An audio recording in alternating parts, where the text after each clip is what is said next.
ইরানের বিরুদ্ধে নিষেধাজ্ঞা দেওয়ার বিষয়ে সিদ্ধান্ত নিয়েছে ইউরোপীয় ইউনিয়ন ইইউ।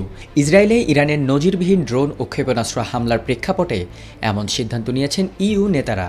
স্থানীয় সময় গত 17 মার্চ ব্রাসেলসে এক বৈঠকে এমন সিদ্ধান্ত নেওয়া হয়। ইসরায়েলে ইরানি হামলার পর এই প্রথম আনুষ্ঠানিক বৈঠকে বসেন তারা। ইইউ নেতারা বলছেন, মধ্যপ্রাচ্যে সংঘাত ছড়িয়ে পড়া ঠেকাতে চেষ্টা চালাচ্ছেন তারা। এর পদক্ষেপ হিসেবে তারা ইরানের উপর নিষেধাজ্ঞা দিচ্ছে। ইতিমধ্যে ইসরায়েল তেহরানের হামলার প্রতিশোধ নেওয়ার কথা জানিয়েছে, তবে প্রতিশোধের ধরন কেমন হবে সে বিষয়ে কিছু উল্লেখ করেনি। বৈঠকে ইসরায়েলে ইরানি হামলার নিন্দা জানিয়ে তেল আবিবের নিরাপত্তায় নিজেদের প্রতিশ্রুতির কথা পুনর্ব্যক্ত করেন ইউরোপের নেতারা। পাশাপাশি তারা লেবানন সহ সংশ্লিষ্ট সব পক্ষকে আরও উত্তেজনা ছড়িয়ে পড়া ঠেকাতে কাজ করার অনুরোধ করেন।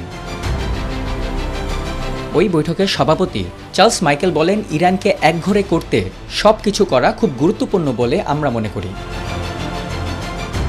ইরানের বিরুদ্ধে নতুন নিষেধাজ্ঞা ইসলামী প্রজাতন্ত্রটির ড্রোন ও ক্ষেপণাস্ত্র তৈরিতে যুক্ত প্রতিষ্ঠানগুলোকে লক্ষ্য করে দেওয়া হবে বলে জানান তিনি।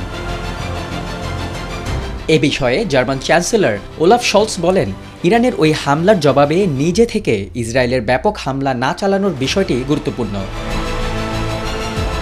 গত 1 এপ্রিল সিরিয়ার দামেস্কে ইরানি দূতাবাসে হামলার জবাবে 13 এপ্রিল ইসরায়েলে ওই হামলা চালায় তেহরান। দূতাবাসে হামলার জন্য ইসরায়েলকে দুষছে ইরান।